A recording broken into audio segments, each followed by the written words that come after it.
ये है talks news network और आप देख रहे हैं पॉलिटॉक्स, राजनीति का कच्चा चिट्ठा।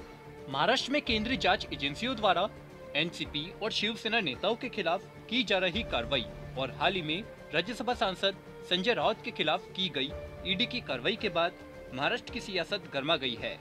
संजय राउत ने अपने परिवार के कई लोगों पर हो रही सरकारी एजेंसियों की कार्रवाई को लेकर बीजेपी के खिलाफ मोर्चा खोल रखा है। इस बीच महाराष्ट्र की राजनीतिक हालातों को लेकर दिग्गज नेता एवं एनसीपी प्रमुख शरद पवार समय समय पर प्रधानमंत्री मोदी से मुलाकात करते रहते हैं। जब जब इन दोनों दिग्गजों के बीच मुलाकात होती है तो देश का सियासी बाजार खुद ब खुद गर्म हो जाता है। कुछ ऐसा ही नजारा बुधवार को फिर देखने को मिला है। महाराष्ट्र में जारी जांच एजेंसियों की कार्रवाई और खासकर हाल ही में संजय राउत के खिलाफ चल रही ईडी की कार्रवाई को लेकर बुधवार को शरद पवार ने प्रधानमंत्री मोदी से मुलाकात की है। एनसीपी प्रमुख शरद पवार ने संसद में प्रधानमंत्री मोदी से मुलाकात कर उन्हें महाराष्ट्र की राजनीतिक हालातों से अवगत करवाया।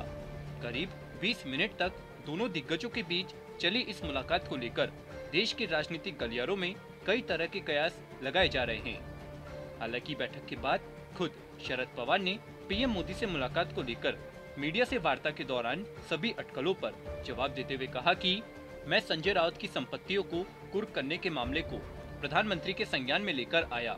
अगर कोई केंद्रीय एजेंसी इस तरह का कदम उठाती है तो उन्हें इसकी जिम्मेदारी लेनी चाहिए। राउत के खिलाफ यह कार्रवाई हुई क्योंकि वह सरकार के खिलाफ बोलता है। पीएम मोदी से मुलाकात के बारे में बताते हुए शरद पवार ने बताया कि संजय राउत राज्यसभा सदस्य हैं। मैंने कहा कि जिस तरह से संजय राउत की संपत्ति कुर्क की गई है वह अन्याय है।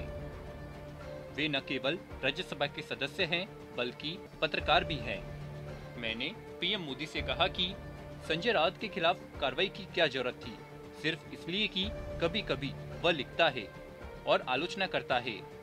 ममता बनर्जी का जिक्र करते हुए शरद पवार ने कहा कि ममता बनर्जी ने मुझे लिखा है और कहा है कि हमें गैर भाजपा नेताओं से संपर्क करना चाहिए और भविष्य की कार्रवाई का मसौदा तैयार करना चाहिए। मैं जल्द ही नेताओं तक पहुंचना शुरू करूंगा। वहीं जब एनसीपी प्रमुख से यूपी के नेतृत्व के बारे में सवाल पूछा गया तो उन्होंने कहा कि मैंने कई बार कहा है कि मुझे यह जिम्मेदारी लेने में कोई दिलचस्पी नहीं है।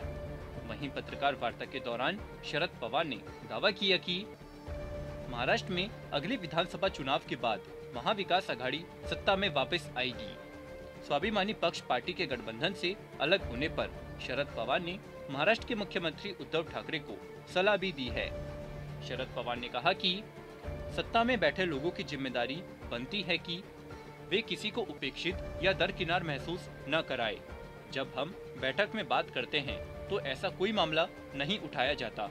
पॉलिटॉक्स ब्यूरो, मुंबई। ये है टॉक्स न्यूज नेटवर्क और आप देख रहे हैं पॉलिटॉक्स, राजनीति का कच्चा चिट्ठा।